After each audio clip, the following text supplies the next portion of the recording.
Hello, I'm Dr. Russell Barkley. I'm a clinical professor of psychiatry at the Medical University of South Carolina in Charleston, South Carolina. Welcome to this Internet lecture for parents. This first lecture will be on the subject of understanding the nature of ADHD. What is ADHD?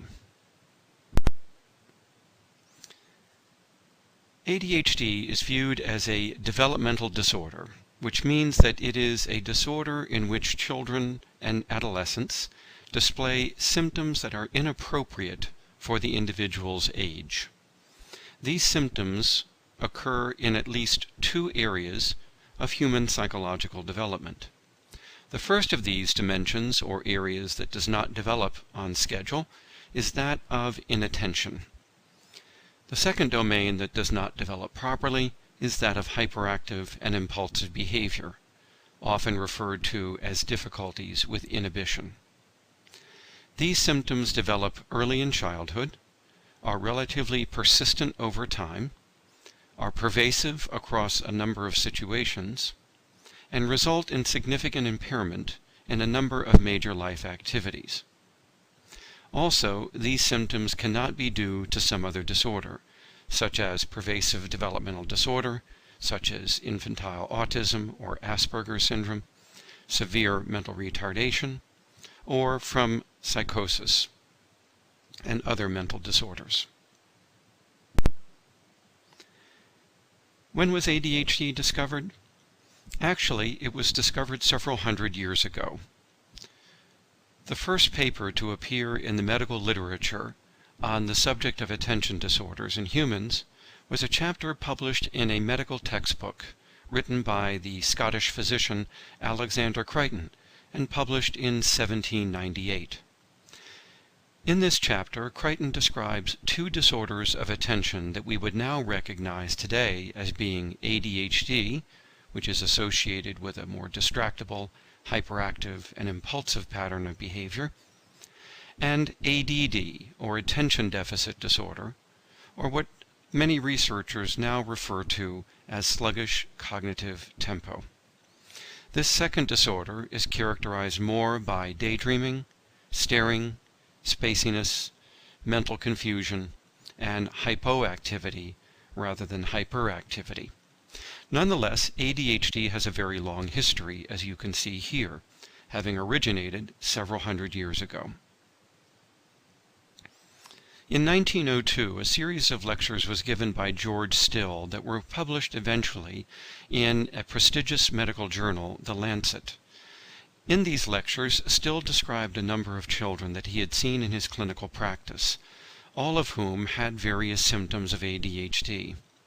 Although it was not called ADHD at the time, Still referred to it instead as being defective moral control, or the inability to regulate one's behavior as a result of contemplating the consequences of one's behavior.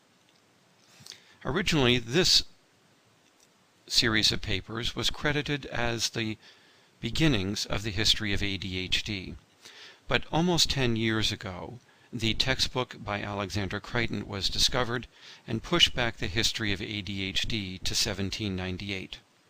Even so, George Still's lectures are very important for describing not only a number of the symptoms of ADHD, but also a number of the correlates that would be associated with it, such as difficulties with aggressive behavior, problems with peer relationships, stressful family relationships, difficulty with school performance, and so on. Throughout the early 1900s, a number of papers appeared that described children with ADHD symptoms who apparently had developed their behavioral difficulties as a consequence of having suffered various diseases of the brain or brain injuries. As a result, during this time, the symptoms of ADHD were sometimes referred to as post-encephalitic behavior disorder if they had developed following a brain infection that the child happened to survive. Or they might be referred to as having a brain-injured child syndrome if the child's difficulties developed from some sort of brain injury, trauma, disease, or brain tumor. Some children were simply referred to as having restlessness syndrome. A number of these children had mental retardation. Nevertheless, we can see that during the early part of the 1900s, cases of ADHD were being described, even if the term ADHD, or Attention Deficit Hyperactivity Disorder, had not yet been invented. The name for ADHD has changed a number of times over the past century. Let's have a look at some of these names.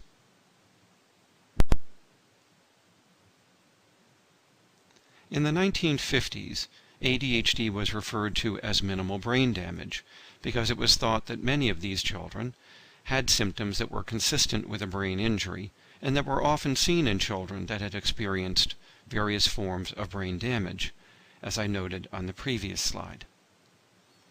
However, many children with these symptoms did not have a history of brain damage, and so scientists became concerned that the syndrome was being described as a brain injury syndrome despite the lack of evidence for such brain injuries.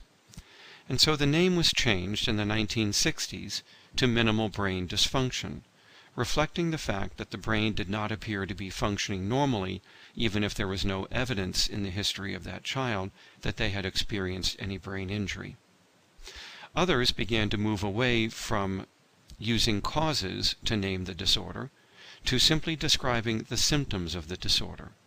One of the first descriptions using this sort of symptomatic description was that of hyperkinetic reaction of childhood, or hyperactivity.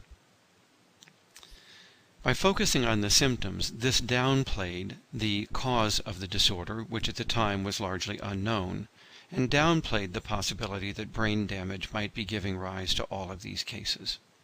It also focused attention more on the behavioral manifestations of the disorder, which were easier to describe and to confirm in research studies. In the 1970s, the name was changed simply to hyperactive child syndrome, and although hyperactivity was clearly the symptom after which the disorder was named, the actual syndrome itself included a variety of symptoms, including difficulties with inattentiveness and distractibility, problems with inhibition and poor impulse control, and difficulties with controlling one's emotions, particularly impulsive emotions. In the 1980s, the disorder came to be known as Attention Deficit Disorder. Sometimes it was subtyped as ADD with or without hyperactivity, depending upon whether or not the hyperactive symptoms were present. But in the 1990s, the disorder was renamed again as Attention Deficit Hyperactivity Disorder, recognizing that many cases of ADHD did include hyperactive symptoms, particularly during the childhood years. This is the current name for the disorder, Attention Deficit Hyperactivity Disorder, or ADHD. What is our current view of ADHD? That is, what is its clinical nature?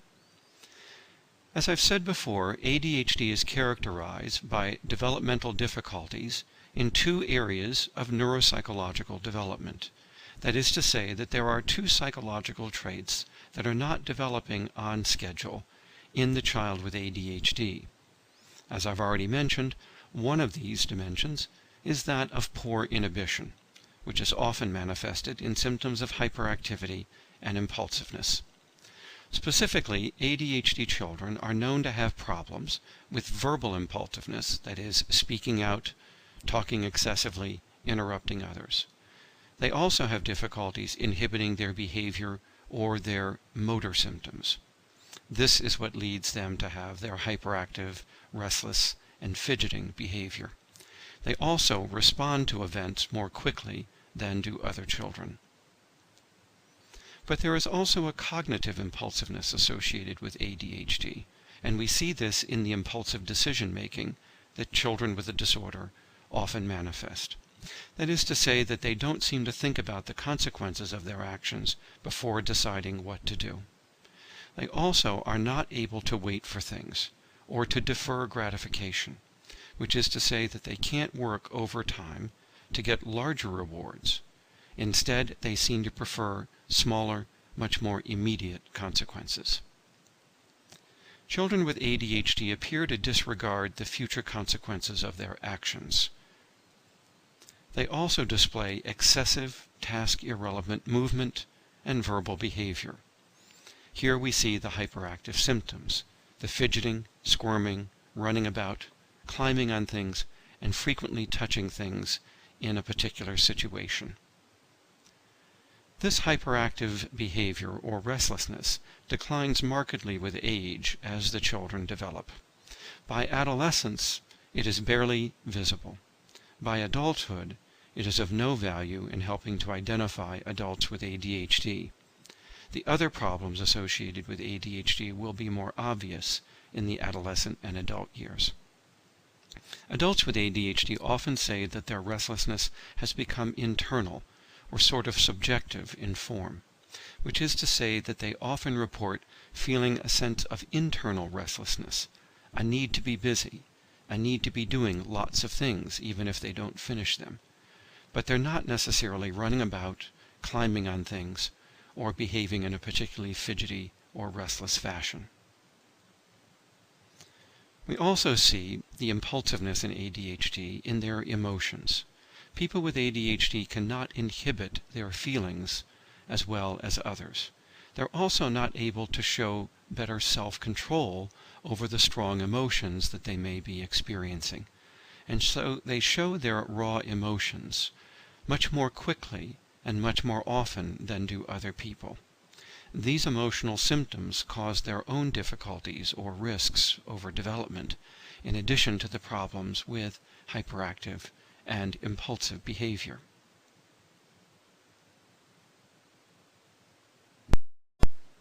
Now, as I've said, there is also a second dimension of psychological development that is not progressing on schedule in people with ADHD, and this is the domain of inattentiveness. However, calling someone inattentive is not very helpful clinically in allowing professionals to make a diagnosis, and that is because many psychiatric and learning disorders are associated with inattentiveness. And so if someone claims that they're inattentive, one really doesn't know what disorder they happen to have. We also know that there are at least 6 different kinds of attention that are provided to us by different networks in the brain. There is arousal and level of alertness. There is selective attention, or the ability to choose or select out what is important from what is not important in what one is paying attention to. There is divided attention, which is the ability to do multiple tasks at the same time, or to share or divide one's attention across multiple ongoing tasks. Many people today might call this multitasking. There is also the extent to which you can process a large amount of information at one time, known as the span of apprehension. But most important for understanding ADHD is the last kind of attention, known as persistence, or sustained attention. ADHD does not involve problems with all 6 of these kinds of attention. Instead, it mainly involves problems with sustained attention or persistence over time toward goals or tasks that one has been assigned to do. Children and adults with ADHD cannot persist for very long at tasks or activities compared to other individuals. Associated with this problem with persistence is also a difficulty with resisting distractions, which are events that are occurring around you but may be irrelevant to the task you are trying to perform. People with ADHD don't perceive these distractions any better than other people do. The difference between them and normal people is that they react to these distracting events, and so they are lured off task in order to pay attention to these distractors, and as a result, they're not able to finish their work. So it's their responding to the distracting events that is most discerning of the problems in ADHD, not their perception of the distracting events.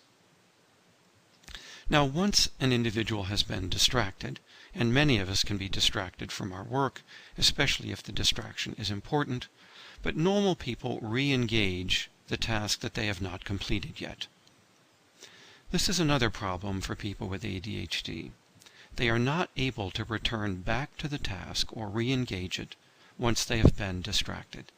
In fact, they appear to have completely forgotten what the task was that they are doing, and they're off now chasing another distracting event, so that they skip from one incompleted activity to another without going back and returning to their original tasks or activities and finishing them before moving on to do something else.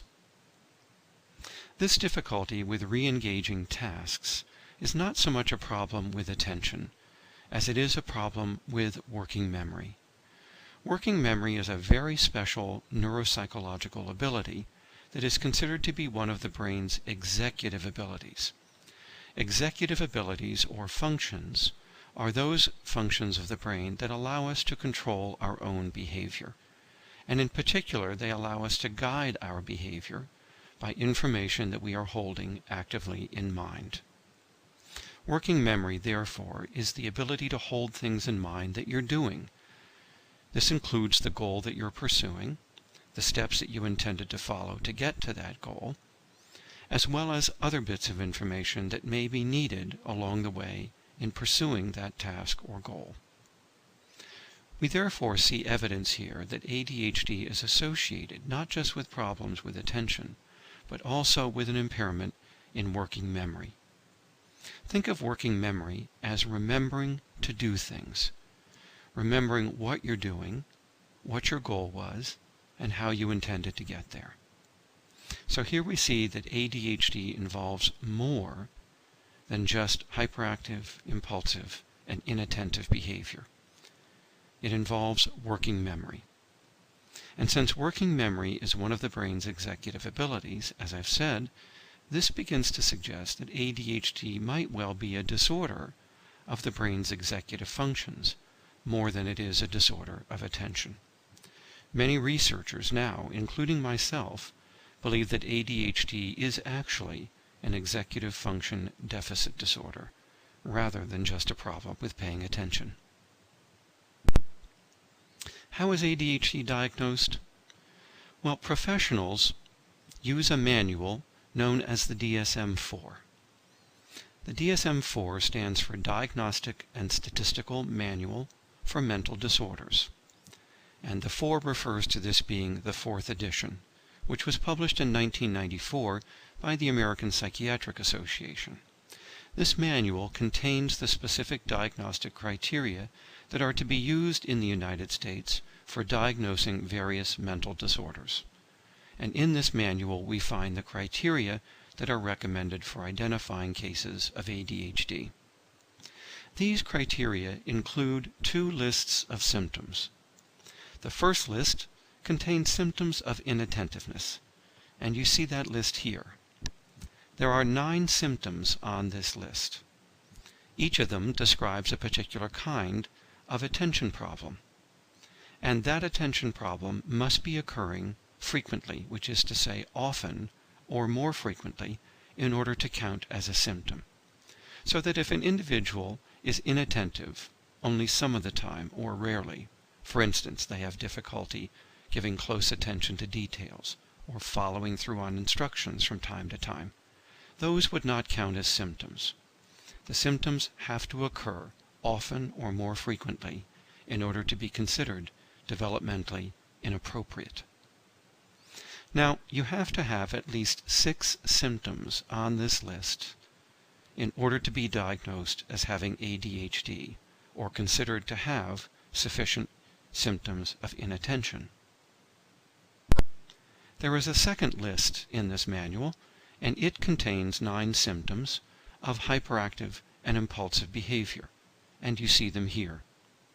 Once again, these symptoms have to occur often or more frequently in order to count as a clinically significant symptom. And once again, a child or an adolescent has to have at least 6 of these 9 symptoms in order to qualify as having the disorder. There are other criteria that clinicians are required to follow besides identifying symptoms on these 2 lists. They have to establish that the symptoms have lasted for at least 6 months or longer. The clinician also has to have evidence that the symptoms led to some impairment in a major life activity, and that these symptoms developed prior to 7 years of age. Now, it turns out in subsequent research that age 7 was not a good number to use in these criteria. In future editions of this manual, the onset of symptoms will be raised to the age of approximately 12 to 16 years, which is to say that the symptoms have to have developed sometime in childhood or in adolescence. 98% of all cases of ADHD have developed by age 16. Now, the symptoms must also occur across various situations. If a child only had difficulty paying attention to their homework at night, or only had difficulty with getting dressed for bed, this would not be considered to qualify for a diagnosis of ADHD, because the problems exist in only one particular situation. ADHD symptoms occur across multiple situations, as we will see later, though they don't necessarily appear everywhere to the same level of severity. Now, another criteria that has to be met for a diagnosis of ADHD is that the symptoms have to lead to impairment. Impairment refers to functional ineffectiveness, which means that the individual is unable to function as effectively as others in various major life activities, specifically in their home life and in caring for themselves and getting along with their family members. In school, with regard to their behavior, peer relationships, and academic performance. And in social functioning, with regard to their relationships to other children or adolescents. There must be impairment in at least one or more of these areas in order for a child to be diagnosed with ADHD. Finally, as I said earlier, these symptoms cannot be more easily explained by the presence of another mental disorder. For instance, children with manic depression or bipolar disorder often have symptoms of ADHD. Children with autism are often inattentive. If those other disorders adequately explain the symptoms that the clinician sees during the evaluation, then one would not add the additional diagnosis of ADHD to the child's list of disorders. But if those symptoms cannot be better accounted for by another disorder, and often they cannot, then ADHD is an appropriate diagnosis. So I hope that you can see here that ADHD is diagnosed by multiple criteria, not just by having some symptoms of inattentiveness or some occasional symptoms of restless or impulsive behavior. They must have multiple symptoms. The symptoms must be occurring often or more frequently. The symptoms have to have lasted at least 6 months, have developed in childhood or by adolescence, must be occurring across many situations, and must lead to impairment. If a child meets all of these criteria, they are given the diagnosis of ADHD. How prevalent is ADHD? Well, we used to believe that ADHD occurred in only about 3 to 5% of children. We now know that the figure is closer to 7 to 8%.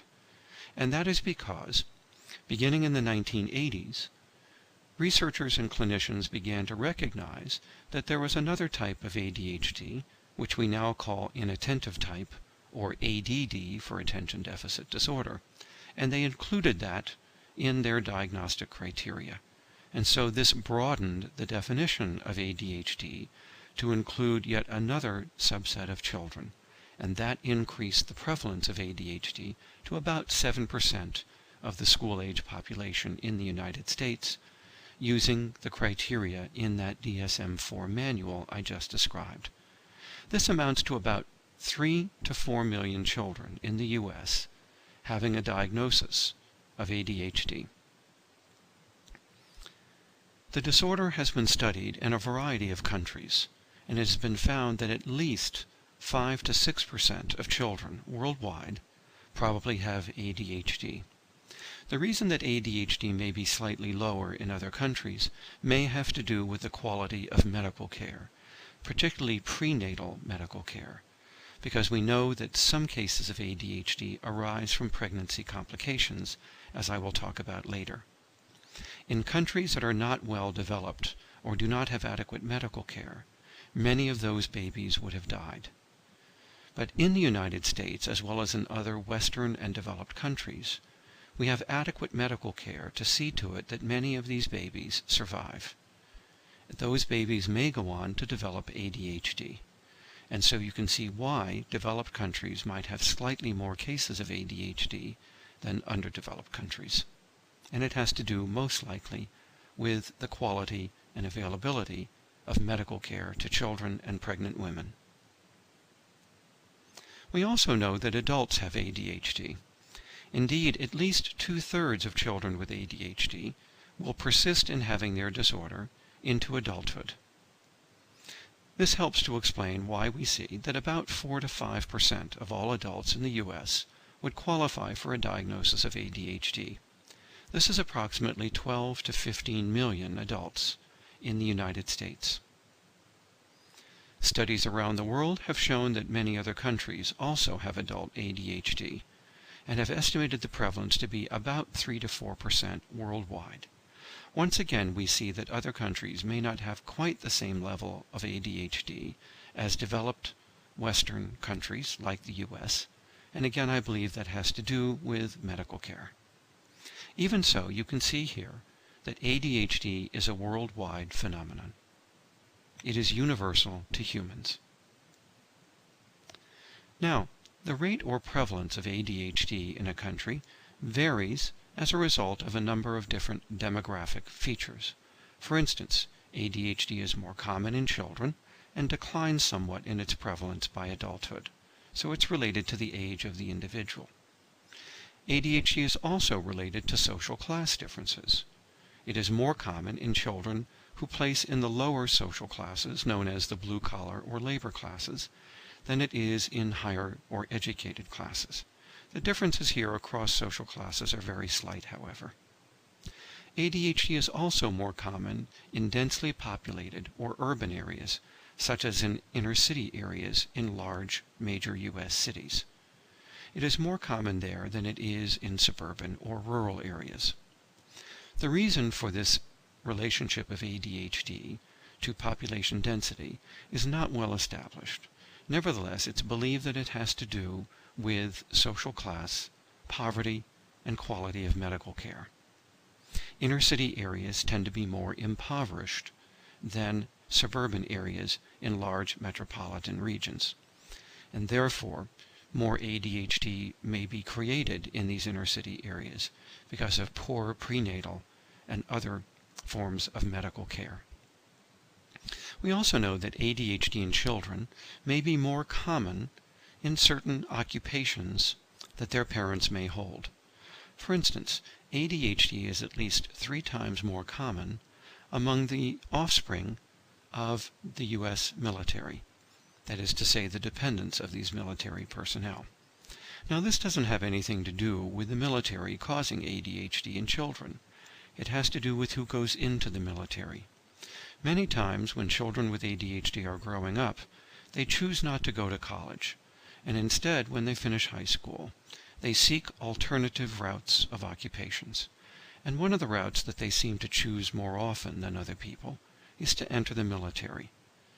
This helps to explain why there are more adults with ADHD in the military than in other professions.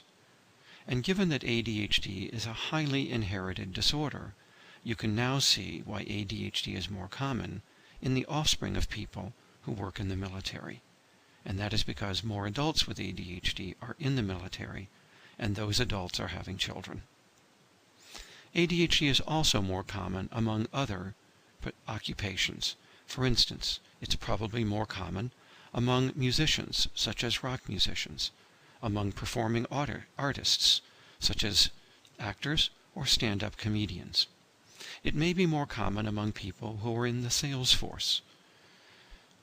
The reason for this, again, is because more adults with ADHD are likely to enter these occupations, and as a result of the genetic influence of ADHD, they're more likely to have children. And so the children of people working in these occupations may be more at risk for having ADHD as well. All of this is to say that ADHD is a universal disorder found in all human groups.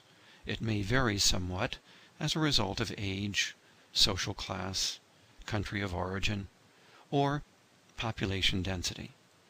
But every ethnic group has ADHD, and so far we have not been able to identify any major ethnic differences in the prevalence of ADHD. As I said earlier, ADHD symptoms do not occur with equal severity across all situations, which is to say that the symptoms can fluctuate markedly depending upon the setting or situation that the child is in. Here you see a list of the places where ADHD children are likely to do well. That list is seen here on the left side of my slide. ADHD children have much less difficulty when they are engaged in activities that they enjoy or find fun, or when consequences are provided immediately for what they're asked to do. They also have less difficulty when the feedback they receive from others is provided very frequently. They also appear to do well when the consequences are very salient, that is, they have a high value to the child. Children with ADHD behave better earlier in the day, and their symptoms appear to worsen as the day progresses. They also seem to do better when they are in supervised situations than when they are in unsupervised situations. If an ADHD child is in a one-on-one relationship with somebody, they may be much better behaved than if they're in a group situation such as in a classroom. They also do well if the situation is relatively new. In contrast, if they're very familiar with the situation, or if it's a very boring situation, then they may have much more difficulty controlling their symptoms. For various reasons, ADHD children appear to be somewhat better behaved for their fathers than for their mothers. This doesn't have anything to do with the fact that mothers are doing something wrong.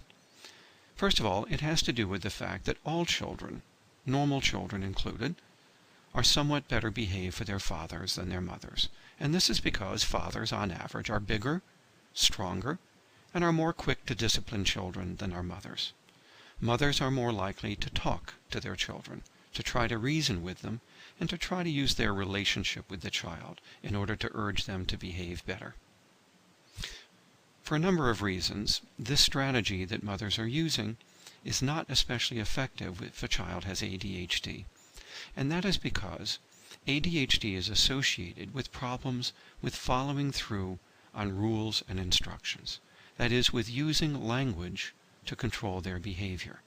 And since mothers appear to talk more to their children than fathers, mothers are going to encounter more difficulties with the ADHD child because the language they're using with their child, and specifically the instructions and directives they're giving to their child, are not going to have a particular controlling influence over that child's behavior. Now, ADHD children also seem to do somewhat better when they are with strangers than when they are with people with whom they are quite familiar, such as with their parents. All children are somewhat more reserved when they're around strangers, so it makes sense that we would see the same difference appearing in children with ADHD between their behavior toward strangers and that toward parents or other family members. Finally, research has shown that children with ADHD appear to behave better when they're in an examining room at their physician's office than when they are out in the waiting room waiting for their appointment.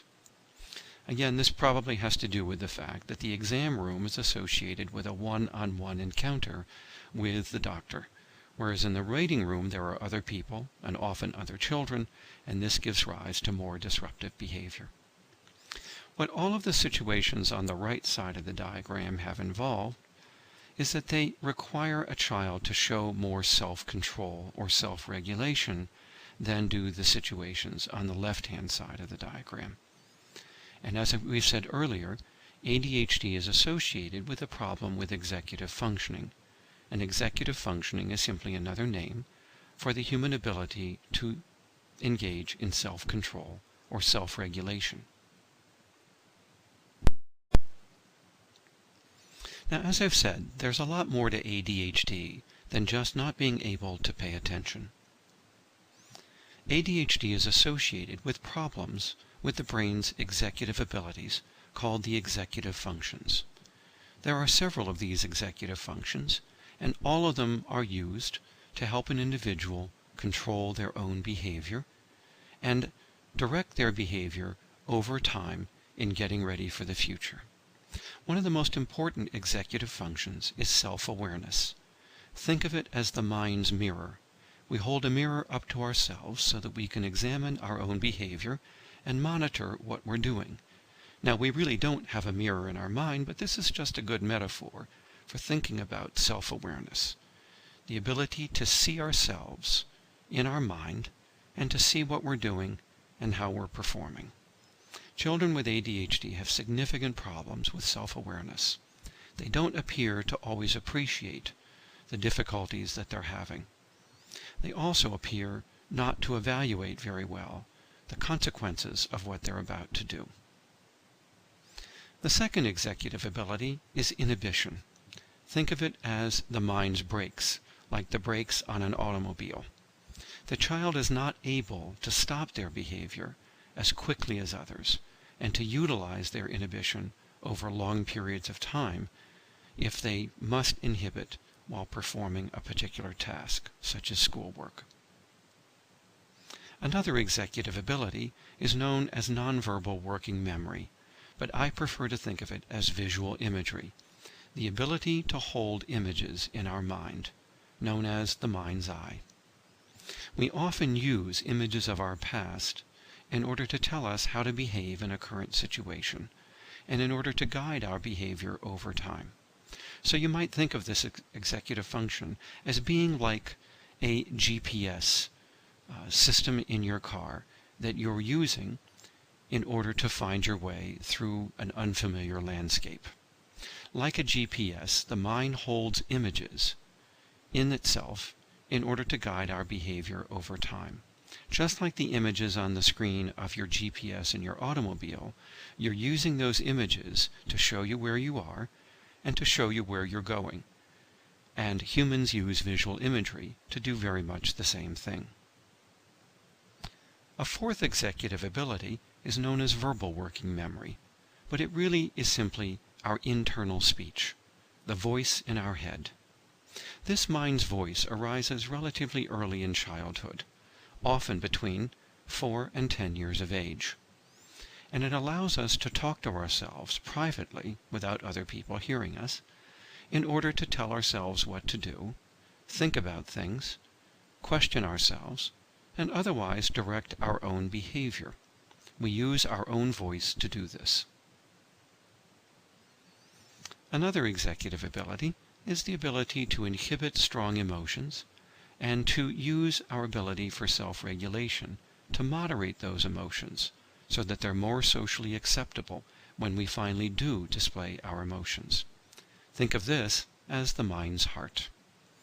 So the children with ADHD have a lot more difficulty with inhibiting and self-regulating their emotions, which is to say that they show their emotions more quickly and more strongly than do other people. Another executive ability that you see here is the ability to plan and problem solve. This is not just the ability to think ahead, but it's the ability to entertain multiple possible ways of doing something, multiple plans that could be used to achieve a goal, and to evaluate each of them for the likelihood that they will lead to obtaining the goal. This ability to plan and problem solve can be thought of as the mind's playground. That is, the ability to play with information that we're holding in mind about the future in order to discover various ways or combinations of doing things in order to develop the most effective plan. So we can see here that the executive system of the brain is comprised of at least 6 executive abilities: the mind's mirror or self-awareness, the mind's brakes or inhibition, the mind's eye or the ability to hold images in our mind, the mind's voice, the ability to talk to ourselves, the mind's heart, the ability to control our own emotions, and finally the mind's playground, the ability to play with mental information in order to discover various options for getting things done. All of these executive abilities help us to control our own behavior which is to say they're the source of human self-regulation. They develop slowly over time, one at a time, across childhood.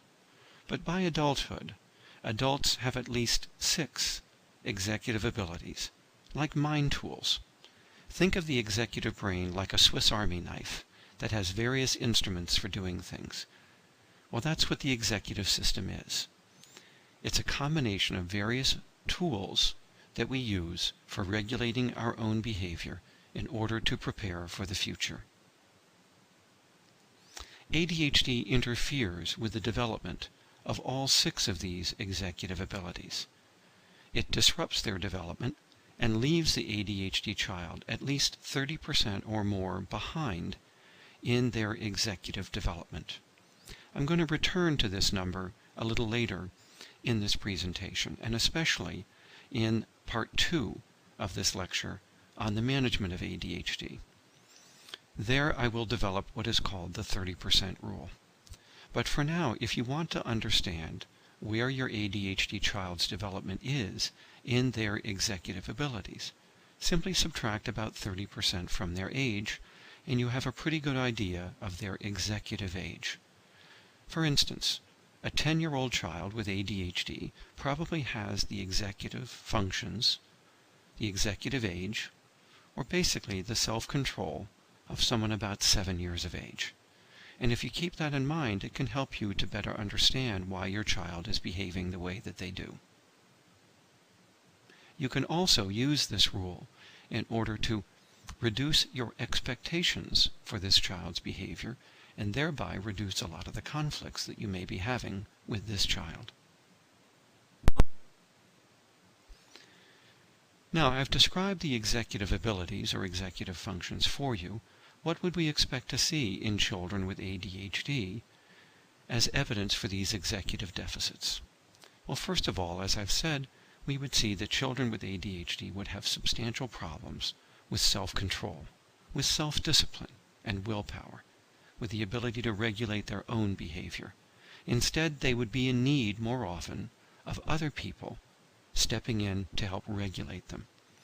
This may explain to you why ADHD children are so stressful to raise, and that is because they often require the intervention of parents a lot more often in helping them to control their own behavior than do other normal children of the same age.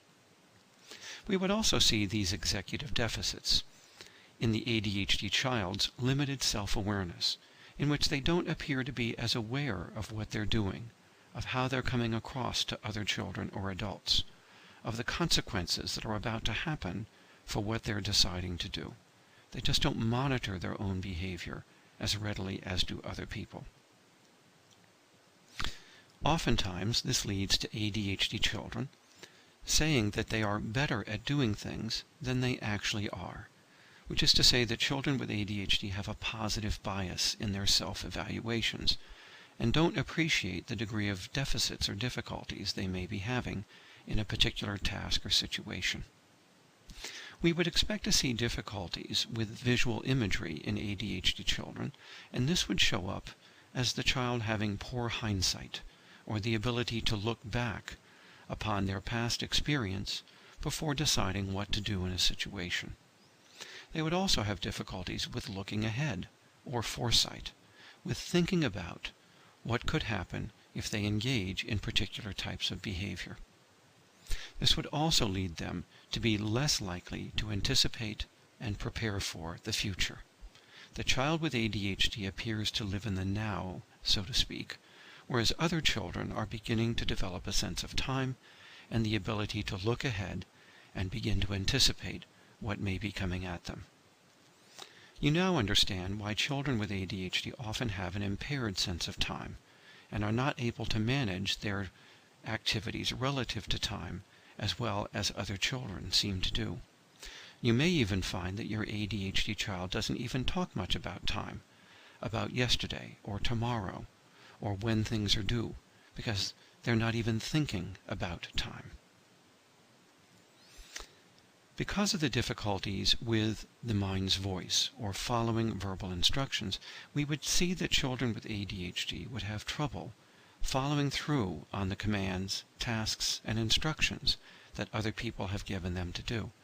They would also have difficulty comprehending the full nature or understanding of what they have seen, heard, or read. So you may find that your ADHD child just doesn't seem to fully comprehend what they're reading as well as other children do.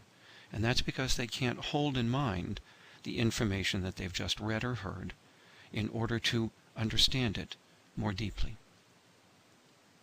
As I've said, children with ADHD also are going to display more difficulties with emotional self-control. They're not going to regulate their emotions as well as others, and they're going to show their strong emotions more impulsively. But this difficulty is also associated with motivational problems. That is to say that children with ADHD are not able to sustain their motivation over time toward particularly boring activities or tasks. They can't seem to self-motivate, and instead they seem to depend on external consequences for whether or not and for how long they're going to be able to work. We would also see symptoms of poor executive functioning in the difficulties children with ADHD would have with problem solving in situations. If they're faced with a situation for which they don't have an immediate solution or means of solving the problem, you'll find that they don't come up with as many ways of dealing with that problem as other children do, which is to say they're not able to simulate or think about multiple possible options or ways of dealing with the problem, as well as other children do. So expect to see that most ADHD children are not only showing symptoms of inattentiveness, distractibility, impulsiveness, and difficulties with restless or hyperactive behavior, they're also going to be showing lots of difficulties with these executive abilities. Now recently, especially beginning in the late 1990s and throughout the past decade, researchers have identified what appears to be a second disorder of attention.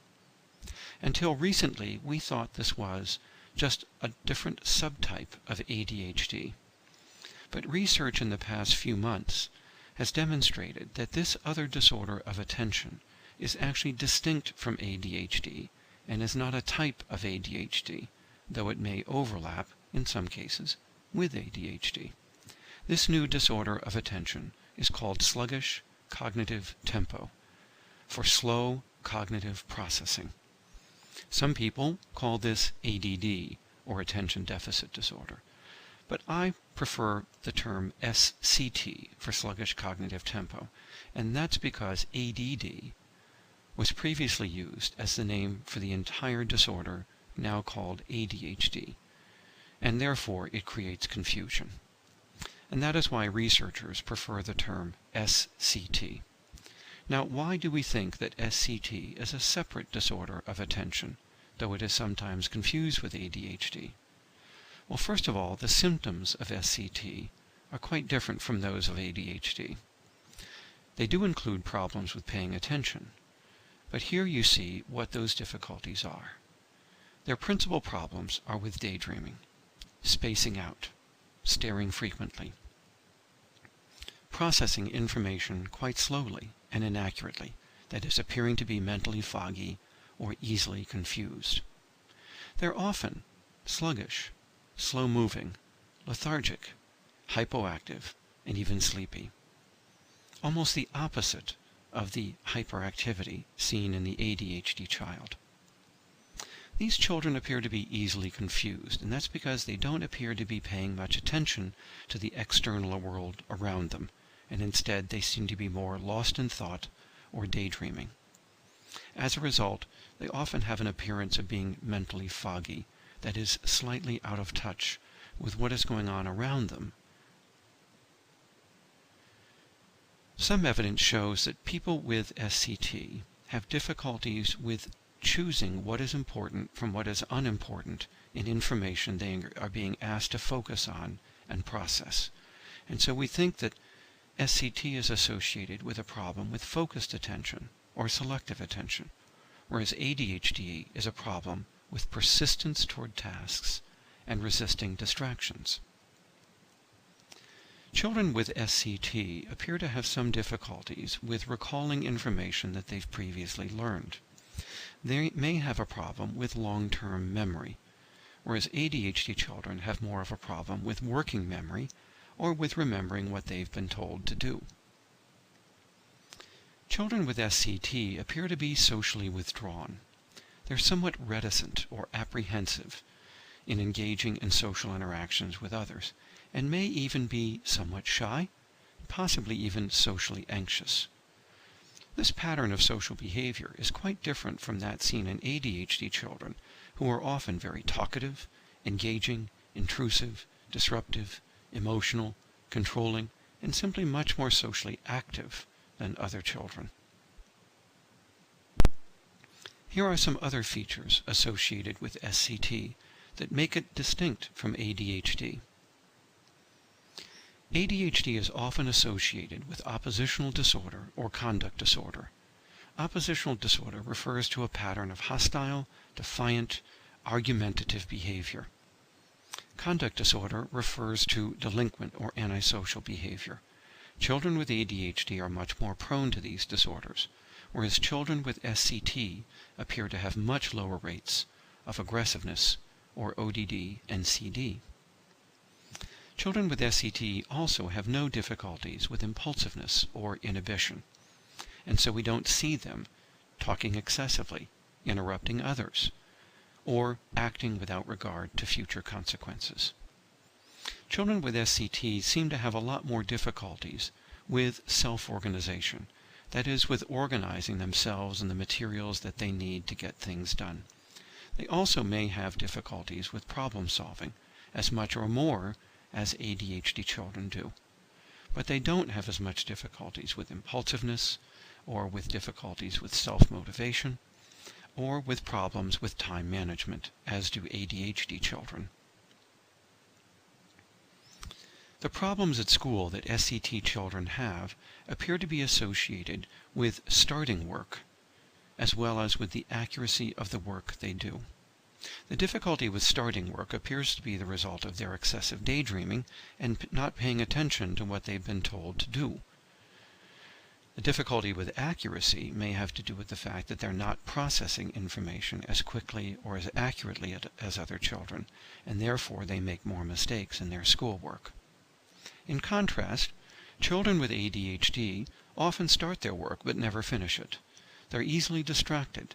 They skip from one activity to another, and are often found to be easily drawn off task by activities that are going on around them in the classroom.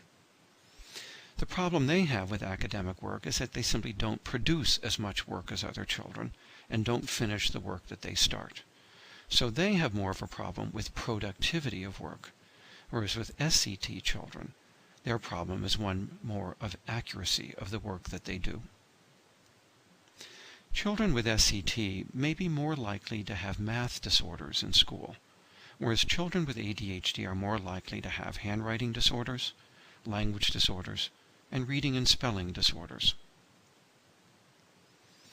Some research, such as a study that I did more than 10 years ago on the family histories of SCT children, suggested that the relatives of these children were more likely to have anxiety disorders or learning disabilities, whereas family members of ADHD children are more likely to have ADHD, antisocial behavior or conduct problems, difficulties with graduating from high school, and difficulties with substance experimentation or substance abuse.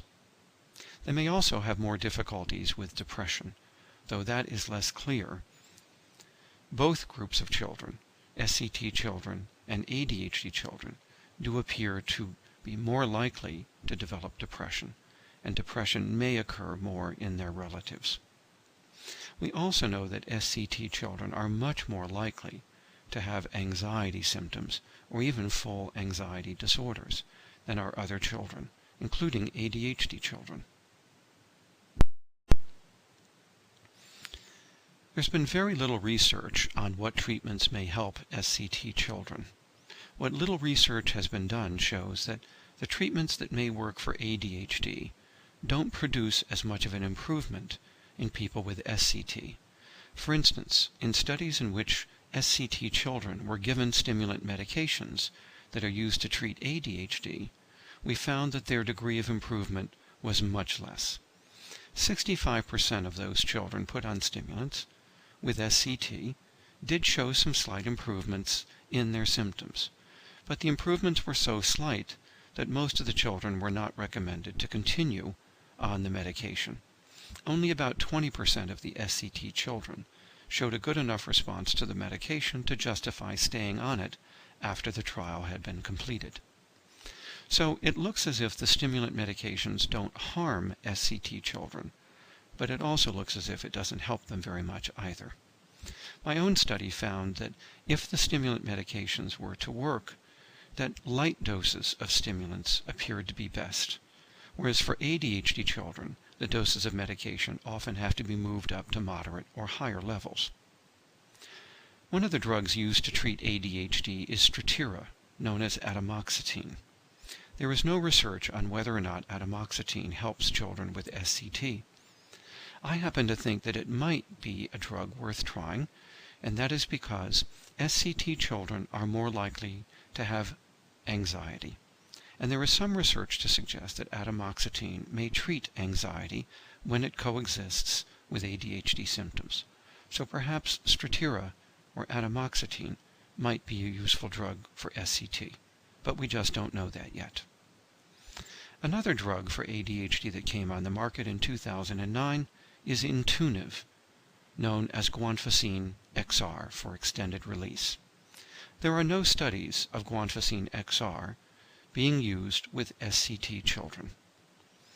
Nevertheless, this might also be a useful drug to try because guanfacine does appear to improve inattentiveness, and perhaps it might improve the kind of daydreaming seen in SCT. Again, we don't know because there's no research on the issue. Studies have shown that SCT children actually do quite well in social skills training programs. Indeed, they often do even better than ADHD children do in acquiring new social skills and using them to improve their social relationships with others.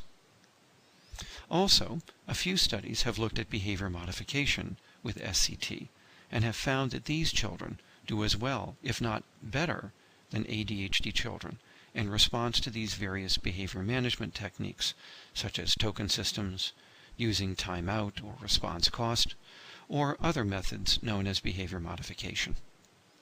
We need much more research on the treatments that might be useful for SCT children. For now, there's very little research to guide our treatment recommendations. There are a number of risks associated with ADHD over childhood and adolescence. The domain that is most impaired by ADHD is that of education, and you can see here a number of findings from studies on the risks associated with ADHD in the school setting. ADHD children are more likely to be underperforming in school and not getting their work done. As I've said, they often show low rates of productivity and much higher rates of school misbehavior and peer relationship problems. As a consequence of this, they're more likely to be held back a grade in school. Nearly half of ADHD children often wind up receiving some type of formal special educational services. Many studies have found that children with ADHD are much less likely to complete high school. Indeed, they're about 3 times more likely to drop out of school during high school than are other children if their ADHD is not treated appropriately. About a third of adults in the U.S. attend and complete college. We see here that about 20% of ADHD individuals are likely to start college, but only about 5 to 10% of them are likely to finish college, because college is so demanding of executive functioning, and this is an area in which ADHD individuals have great difficulty performing. Overall, ADHD often results in less education being attained by the individual than is the case for normal individuals. There are other areas in which ADHD is likely to interfere with functioning. Over 80% of ADHD children have a second psychiatric disorder, and over 50% of those children are likely to have a third psychiatric disorder, which is to say at least 2 other disorders besides their ADHD. Clinicians refer to this as comorbidity, or the coexistence of disorders with each other. For instance, 2/3 of ADHD children are likely to develop oppositional defiant disorder, that disorder I mentioned earlier that consists of hostile behavior, temper tantrums, stubbornness, arguing, and refusal to obey. So, oftentimes we see that ADHD children have more than one disorder. About 25% of ADHD children may be prone to having symptoms of depression, as you see here. And up to 25% of them may be prone to anxious or fearful behavior. Nearly half of ADHD children have difficulties making and keeping friends.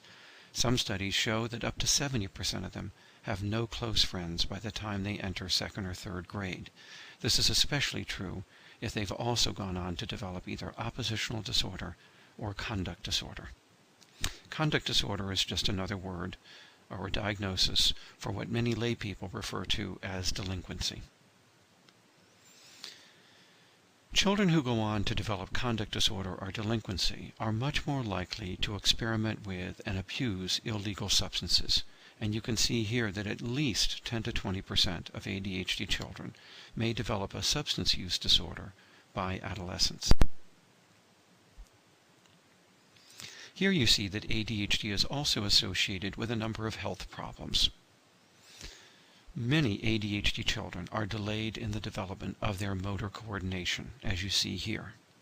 For this reason, as well as because of their inattentiveness and impulsiveness, they are also much more prone to accidents and injuries than are other normal children.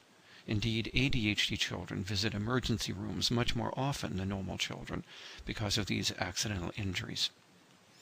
By adolescence, when the ADHD child has become a teenager and has begun to drive an automobile, we find that teens and young adults with ADHD have 4 to 5 times the speeding tickets and at least 2 to 3 times the accident rates of other teenagers. Some research in Sweden showed that ADHD children were more prone to develop dental problems because they were less likely to be caring for their teeth properly on a daily basis and less likely to be visiting dentists for preventive dentistry than were normal children. As you see here, there's a slight increase in the risk for seizures associated with ADHD, but even that risk is quite low.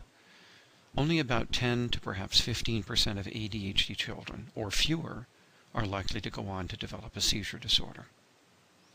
Now, sleep problems are often associated with ADHD, but some of these sleeping difficulties are simply bedtime behavior problems, that is, difficulties with getting ready for bed and staying in the bedroom at bedtime. But about 20 to 25% of ADHD children do have disrupted sleep, or a true sleep disorder. These children can be identified by the fact that they snore loudly, appear to have obstructive breathing or sleep apnea while they're asleep, may wake frequently during the night, appear to awaken early the next morning, and are often tired or sleepy the next day. Where these symptoms are seen, parents should have their child evaluated for a possible sleep disorder. My own research was among the first studies to show that teenagers with ADHD were likely to start their sexual activities earlier, that is, to start having sexual intercourse about a year earlier than other teenagers. They were also more likely to change partners and have more sex partners throughout their adolescent and young adult years, and they were less likely to use contraception or safe sex practices. Because of that, they were 10 times more likely to have had a child as a teenager, that is, to have had a teen pregnancy. Overall, about 30% of the children I have followed to adulthood in my own research had children during their adolescent years. Also, because of their lesser use of contraception, ADHD teenagers are 4 times more likely to contract a sexually transmitted disease than are other teenagers. Overall, they show a pattern of very risky sexual activity. So you can see here that ADHD is associated with a variety of health difficulties, besides the other developmental problems described on the earlier slides. In conclusion, I hope that you have learned that ADHD is a relatively prevalent disorder of children and adolescents, occurring in approximately 5 to 8% of children in the United States. ADHD is largely a disorder of difficulties in the development of attention and inhibition, giving rise to numerous symptoms of inattentive behavior, impulsiveness, and in some cases, hyperactivity. But ADHD also involves a deeper problem in the brain's development and in psychological functioning. That is because ADHD is associated with deficits in executive functioning. The executive functions or abilities are what allow us to regulate our own behavior, which means that ADHD isn't just a problem with attention and inhibition, it's also a problem with executive functioning and self-regulation. I've also shown you that there is a second attention disorder, known as Sluggish Cognitive Tempo, or SCT. This appears to be a distinct disorder of a different kind of inattentiveness than that seen in ADHD, although SCT can sometimes overlap with ADHD, meaning that a child could have both sets of symptoms or disorders. We need much more research on SCT. Right now, it appears that the treatments that work for ADHD may not necessarily work for children with SCT. I also hope that I've shown you that if ADHD is left untreated, it can be associated with risks for impairment in many major life activities, such as family functioning, social relationships, educational functioning, and so forth. Thank you for taking this internet course. I hope you found it informative. I invite you to take other courses of mine on this website at your convenience. I also encourage you to visit my publisher's website, Guilford.com, or any other major bookseller, such as Amazon and Barnes & Noble, for other books that I have on the market for parents that are related to ADHD and other disorders. Thank you again for taking this lecture. Goodbye.